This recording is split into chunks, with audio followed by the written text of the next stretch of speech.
The gunshot echoed across the vast prairie as Clara Morgan flinched, her traveling companion lowering his smoking pistol at the rattlesnake that had nearly struck her horse. 3 weeks on the trail from Boston had taught her more about survival than 23 years of city living. But still, she wasn't prepared for what awaited at journey's end, a future with a man she'd never met, in a town she couldn't even picture. "Just a few more miles to Cedar Springs, miss," said Mr. Jenkins, the mail carrier who'd agreed to escort her from the train station in Cheyenne. "Should be there before sundown." Clara nodded, smoothing her wrinkled traveling dress, wishing she looked more presentable for her first meeting with Thomas Blackwell, her soon-to-be husband. 6 months of correspondence had led to this moment. Thomas had written such beautiful letters describing his ranch, his dreams of building a family, and how he'd cherish her always. A photograph he'd sent showed a handsome man with kind eyes and a steady gaze. It wasn't love yet, but Clara had faith it would grow. The sun was low on the horizon when they crested a hill and spotted Cedar Springs below a modest collection of wooden buildings arranged along a dusty main street, surrounded by sprawling ranchland. Clara's heart quickened. Somewhere down there, a new life awaited. As they approached the town's edge, a rider came galloping toward them. The man pulled his horse to a stop, dust billowing around him. "You Jenkins?" the man asked, pushing back his hat to reveal weather-beaten features. "That's right." "Bringing Miss Morgan to meet her betrothed." The rider's expression changed, his eyes darting briefly to Clara before returning to Jenkins.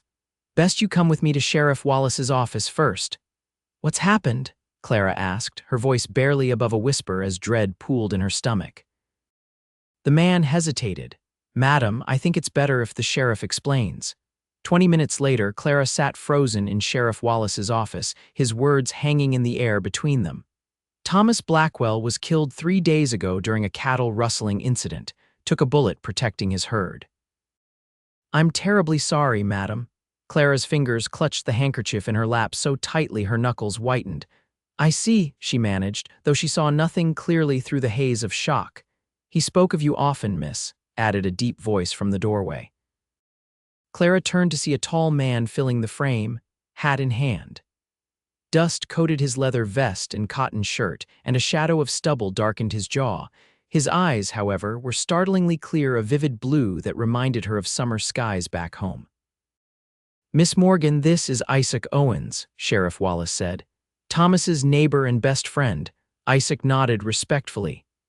"Thomas was a good man. He was fixing up the house for your arrival, had the whole town talking about his bride coming from back east." His voice was gentle, but couldn't soften the reality of her situation.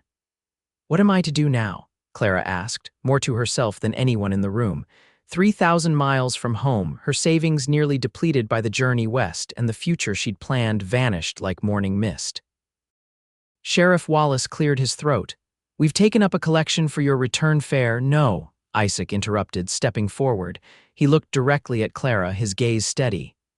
"Thomas made a promise to you, miss. He swore he'd give you a good home, a good life out here."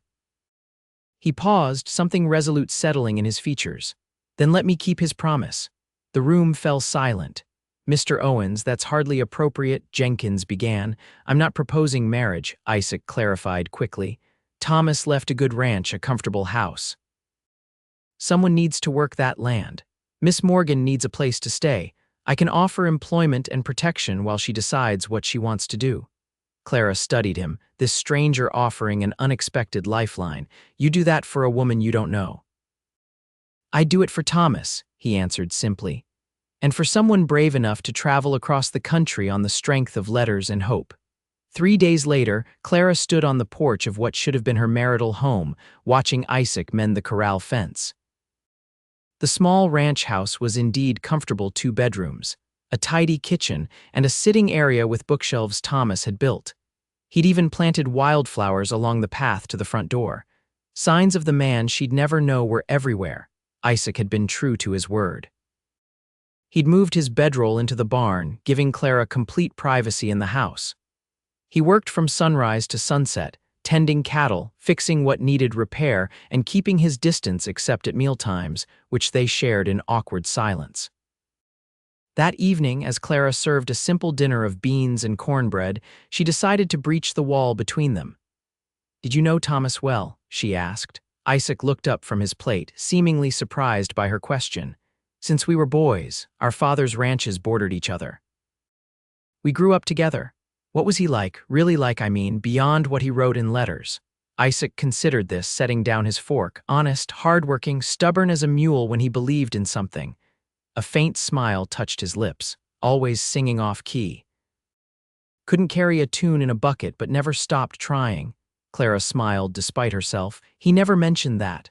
"Probably for the best," Isaac chuckled. Then, more seriously, "He was excited about you coming, said your letters showed a woman with spirit and intelligence. He respected that. And now he's gone and I'm an unwelcome burden." "No," Isaac said firmly. "You're not unwelcome and certainly not a burden. This is a hard land, Miss Morgan, but good people help each other through difficult times. That's how we survive out here." Clara studied him, this man who'd stepped into the void left by Thomas's death. Isaac Owens was different from the photograph of Thomas, taller, leaner, with features sharpened by sun and wind rather than the open, friendly face Thomas had possessed. But there was something in his eyes, a steadiness, a depth that made her feel, if not safe, then at least less alone. "Thank you, Mr. Owens, for everything." "Isaac," he corrected gently. "Out here, formalities don't last long, then you must call me Clara." He nodded, and something shifted between them, not friendship exactly, but a fragile bridge across the chasm of their circumstances. As weeks passed, Clara found herself adapting to ranch life with surprising ease. She took over the household management completely, transformed the neglected garden into a thriving vegetable patch, and even learned to collect eggs without sending the hens into a panic, a skill that had eluded her during her first disastrous attempt. Isaac kept his distance but was unfailingly polite. He worked from dawn until dusk, returning to the barn each night without complaint, though Clara noticed the strain in his shoulders, the exhaustion he tried to hide. Running 2 ranches single-handedly was taking its toll. One evening in early June, a violent storm blew in from the mountains. Rain lashed against the windows while thunder shook the house to its foundations. Clara sat by the fireplace, jumping at each thunderclap when the door burst open and Isaac staggered in, drenched and bleeding. "Isaac." She rushed forward as he slumped against the doorframe. "Fence came down," he muttered, water streaming from his hat. "Cattle scattered, rounded him up but got caught on barbed wire." Clara helped him to a chair, her alarm growing as she saw the deep gash along his forearm. "You need stitches." "No doctor in this weather." "I can do it," she said with more confidence than she felt. "My father was a doctor. I assisted him sometimes." Isaac looked skeptical but nodded. Clara gathered supplies, needle and thread boiled for sterilization, clean cloths, whiskey for disinfectant. Her hands trembled slightly as she cleaned the wound, but steadied as she began to stitch, muscle memory from her father's lessons guiding her. Isaac watched her work, his only reaction an occasional sharp intake of breath. "I'm sorry," she murmured. "I know it hurts." "I've had worse," he replied, though his clenched jaw suggested otherwise. When she finished, Clara wrapped clean bandages around his arm. "You should rest. The cattle will have to manage until morning. Can't leave them." "Wolves are not going to be hunting in this storm either," she interrupted firmly. "You're no good to anyone if you collapse from exhaustion." Something like surprise flickered across his features. "You sound like a rancher's wife already." The words hung between them, sudden and unexpected. Clara felt heat rise to her cheeks as she turned away to put the medical supplies in order. "You can take Thomas's bed tonight," she said, changing the subject. "I won't have you sleeping in that drafty barn with an injury." "I couldn't, I insist." "The storm's too severe and you need proper rest." Her tone brooked no argument. To her surprise, Isaac smiled, the first genuine smile she'd seen from him. "Thomas was right about your spirit." That night, as rain continued to batter the house, Clara lay awake listening to the storm and the occasional creak of floorboards from the next room. The man sleeping there wasn't the husband she'd traveled west to marry, but he was becoming something else, someone who shared her days, her meals, her struggles in this harsh but beautiful land. By July, Clara had developed a routine. Mornings began before sunrise with coffee brewing and biscuits baking. She'd feed the chickens, tend the garden, and prepare for whatever tasks the day might bring: mending, canning, cooking, or helping Isaac with manageable ranch work. She'd even learned to ride astride rather than side saddle, much to the scandal of the few ladies in town, but practical necessity outweighed propriety in the day-to-day business of survival. On a sweltering afternoon, Clara was hanging laundry when she spotted riders approaching. She shaded her eyes, recognizing Sheriff Wallace and another man she didn't know. "Afternoon, Miss Morgan," the sheriff called as they dismounted. "Is Owens around? He's checking the north pasture. Should be back shortly." The stranger, a portly man in an expensive suit despite the heat, surveyed the property with obvious interest. "So this is Blackwell's place. And you are?" Clara asked, disliking his appraising look. "Randall Simmons, madam. I own the bank in Cedar Springs." He mopped his brow with a handkerchief. "Mind if we wait inside? This heat's murderous." Clara reluctantly invited them in, serving lemonade while they waited. Simmons continued to study the house, making notes in a small book. "Mr. Simmons, may I ask what brings you to the ranch?" Clara finally asked. "Business, my dear, simply business." He smiled without warmth. "I understand you were to marry Thomas Blackwell before his unfortunate passing." "Yes, and now Owens is running the place. He's been kind enough to help me maintain the ranch, yes." Simmons exchanged glances with the sheriff. "A generous arrangement, however, there's the matter of the mortgage." "Mortgage?" Clara set down her glass. "Thomas owned this ranch, with a bank loan," Simmons corrected, "a significant one taken out last winter. Monthly payments were being made until Thomas's death, nothing since." Clara's mind raced. Thomas had never mentioned a loan in his letters. "I wasn't aware." The front door opened, and Isaac stepped inside, his expression darkening when he saw their visitors. "Sheriff Simmons." "Owens," Simmons nodded. "I was just explaining to Miss Morgan about Blackwell's financial obligations to my bank." Isaac's jaw tightened. "Clara, would you mind giving us a moment?" "No," she said firmly. "If this concerns the ranch, it concerns me." A flash of approval crossed Isaac's face before he turned back to Simmons. "Thomas took that loan to expand the herd and fix up the house for his bride. We both know he never missed a payment until he died. Business is business," Simmons shrugged. 3 months of missed payments means I can legally foreclose." 3 months, Clara interjected.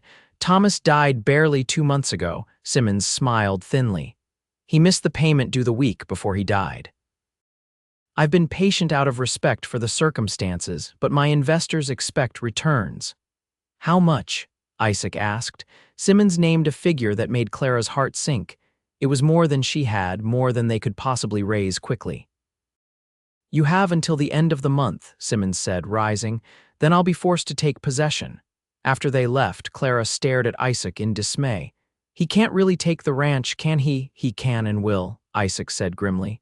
"Simmons has been trying to get this land for years. The water rights alone are worth a fortune. Why didn't you tell me about the mortgage?" "I didn't know until last week when I found the papers." Isaac ran a hand through his hair in frustration. "I was trying to find a solution before worrying you. We could sell some cattle," Clara suggested. "Not enough, not quickly enough, and we'd need breeding stock for next season." He paced the small room. "I'll figure something out." "We'll figure something out," Clara corrected. "This is my problem too." Isaac stopped pacing, really looking at her. Clara knew what he saw: a woman transformed from the city girl who'd arrived months ago. Her hands were calloused now, her skin tanned, her once fine dress faded and mended, but she stood straighter, spoke with more confidence. "Thomas would be proud of you," Isaac said softly. "I hope so." She hesitated. "Isaac, do you ever regret your offer that day, taking responsibility for me for all of this?" "Not for a single moment." The sincerity in his voice made her breath catch. For a heartbeat, something unspoken passed between them, something neither was ready to acknowledge. The next morning, Clara woke to find Isaac already gone, a note saying he'd ridden to town on business. She spent the day aggressively cleaning, as if scrubbing floors could somehow solve their financial problems. When Isaac returned that evening, his expression was unreadable. "What happened?" she asked. "I spoke with everyone who might lend money, no luck." He sat heavily at the table. But I found out something interesting. The loan papers Thomas signed give a 3-month grace period for payment after any act of God or unforeseen tragedy his death should qualify. Hope flickered. So we have more time, if Simmons were honest, yes, but he conveniently forgot that clause. Then we need to remind him, Clara said, determination hardening her voice, with witnesses. The following day they rode into Cedar Springs together. The small town was busier than usual apparently. A cattle buyer from Kansas City was visiting, bringing ranchers from miles around to negotiate prices. Clara marched into the bank with Isaac at her side, ignoring the stares their entrance provoked. Simmons looked up from his desk, surprise quickly masked by a practiced smile. "Miss Morgan, Mr. Owens, have you come to settle Blackwell's debt? We've come about the grace period clause," Clara said clearly, aware of other customers listening. "The one that gives 3 months after an unforeseen tragedy before payments are due." Simmons's smile tightened. "I'm afraid you're mistaken, no mistake," Isaac interrupted, producing papers from his coat. "These are copies of the loan agreement Thomas signed, paragraph 7 clearly stated." Several townspeople had stopped to listen, including the sheriff and the cattle buyer, a distinguished-looking man with a heavy watch chain across his vest. Simmons's face reddened. "This is a private business matter concerning a respected rancher who died protecting his property," the sheriff interjected. "Folks around here might be interested in how his widow-to-be is being treated." "I'm not," Clara began, but stopped. In the eyes of the town, she was as good as Thomas's widow. "The clause exists," Simmons finally admitted, "but it's at the bank's discretion." "Let me see those papers," the cattle buyer suddenly said, stepping forward. He examined the documents, frowning. "I sit on the board of First National in Kansas City. This clause is standard and binding, not discretionary." Simmons blanched as the buyer introduced himself as James Harrington, revealing he owned significant shares in several regional banks. "I'd hate to inform my associates about irregular practices here," Harrington added pointedly. Defeated, Simmons agreed to honor the grace period, giving them another month to arrange payment. Outside, Clara's knees nearly buckled with relief. Isaac steadied her with a gentle hand at her elbow. "That was impressive," Mr. Harrington said, approaching them. "Most folks would have been intimidated." "Desperate times," Isaac replied. Harrington studied them thoughtfully. "I'm looking to expand my cattle purchases in this region. I need reliable local partners." He focused on Isaac. "Your reputation precedes you, Owens. People say you're the hardest worker and fairest dealer in the county." By the time they left town, Isaac had negotiated a deal with Harrington, an advance payment for future cattle deliveries, enough to cover the mortgage payments until they could get back on their feet, with Harrington gaining exclusive purchasing rights at fair market prices. As they rode home in the golden afternoon light, Clara felt a weight lift from her shoulders. "We did it," she said wonderingly. "You did it," Isaac corrected. "Your courage in facing Simmons changed everything." "We make a good team," he glanced at her, something warm in his gaze. "Yes, we do." That night, as they celebrated with a special dinner, the atmosphere between them had changed. Conversation flowed easily, punctuated by laughter and shared looks that lingered longer than before. "I need to ask you something," Isaac said finally, setting down his coffee cup. "What do you want, Clara? Not just for the ranch, but for yourself?" The question took her by surprise. "I haven't thought beyond survival lately." "But now you can. The ranch is secure for the moment. You could still go back east if you wanted. Is that what you want, for me to leave?" "No," he said quietly. "That's the last thing I want." The honesty in his voice made her heart quicken. "When I came west, I wanted a home, a purpose. I thought I'd find that with Thomas. And now I know I can build those things myself." She gathered her courage. "But I've come to realize I don't want to do it alone." The weeks that followed brought subtle changes. Isaac still slept in the barn, but he lingered longer at the table after meals.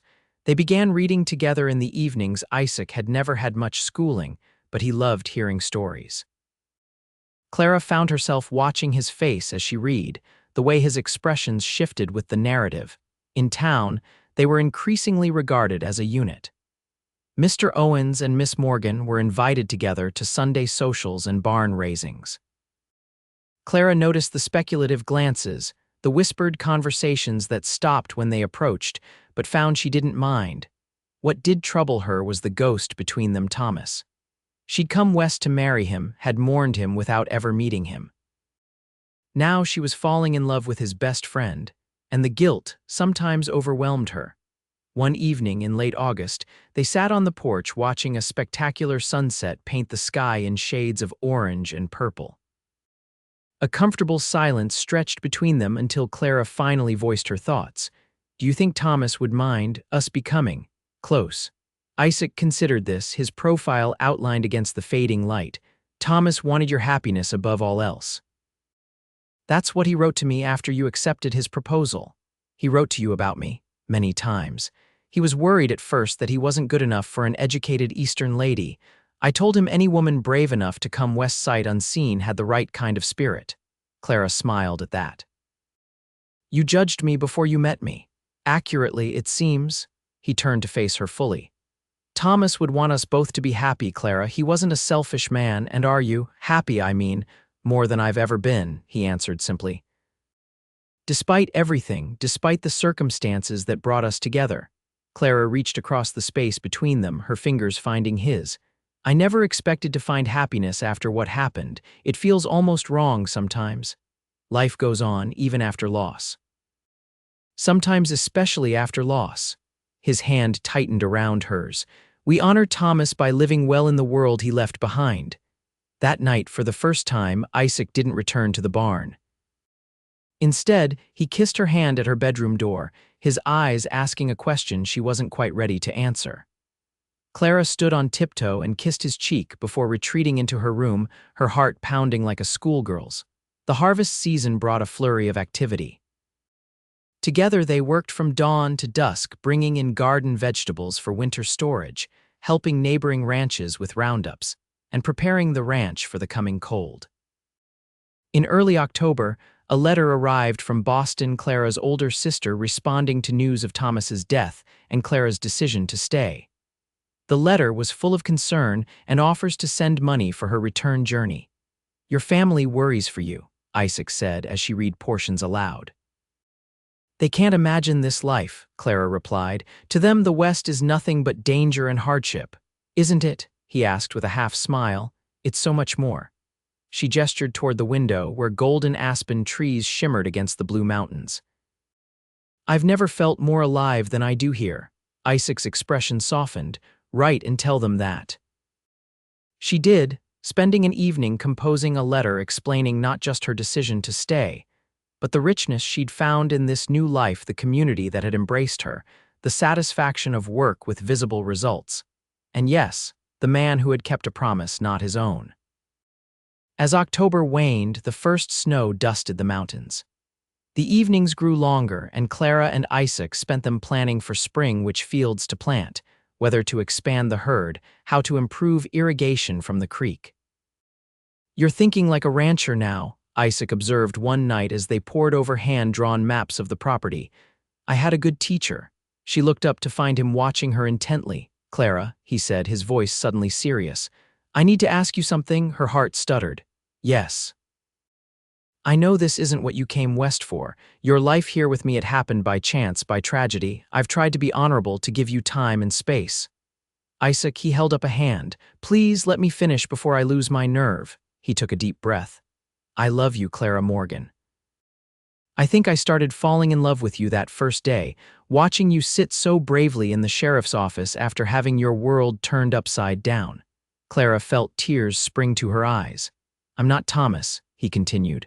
"I can't offer fancy words or poetry like he did. But I can offer you my heart, my hands, and everything I am." He reached across the table to take her hands. "Will you marry me, Clara, not because of promises to Thomas or obligations, but because you want to?" "Yes," she whispered, her vision blurring. "Yes, because I love you, Isaac Owens. Because somehow, in the midst of loss and uncertainty, I found exactly where I belong." He rose and pulled her to him, his kiss tender at first, then deepening with months of restrained longing. When they finally broke apart, both were breathless. "When?" he asked. "Before winter sets in," she decided. "I don't want to wait. 2 weeks later, on a crisp November afternoon, Clara and Isaac were married in Cedar Springs' small church. The entire community turned out, filling the simple wooden pews. Clara wore a new blue dress ordered from the mercantile, with wildflowers in her hair instead of a veil. Sheriff Wallace gave her away, and Mrs. Peterson from the general store stood as witness. Even banker Simmons attended, somewhat chastened since the confrontation over the mortgage but apparently willing to mend fences. "You look beautiful," Isaac whispered as they stood before the preacher. Clara smiled up at him, seeing not just the man she was marrying, but the journey that had brought them together, a journey that began with letters to another man, with dreams that had transformed rather than died. When the preacher pronounced them husband and wife, the small church erupted in cheers. As Isaac kissed her, Clara felt the final pieces of her new life lock into place. The wedding celebration continued at the ranch, with neighbors bringing food and music and good wishes. As evening fell, lanterns were lit around the yard and folks danced under the stars. "Mrs. Owens," Isaac murmured as they swayed together. "How does it sound?" "Perfect," she replied, "though I never would have believed it 6 months ago. Life takes unexpected turns. Thank goodness for that." Later, after the last guests departed, they stood alone on the porch of their home. The house that Thomas had prepared for a different future now held the promise of theirs. "I want you to know something," Isaac said, his arm around her waist. "I'll never try to replace Thomas in your memory." "And I'd never want you to," she answered. "Thomas brought me west, but you showed me how to belong here." She turned in his arms to face him. "We build our happiness on what came before, not in spite of it." Isaac traced her cheek with gentle fingers. "When did you get so wise?" "Around the time I fell in love with a stubborn rancher who slept in a barn for months rather than presume upon a lady's good graces." He laughed, the sound warm in the cold night air. "Come inside, wife. The fire's lit and tomorrow will bring work enough."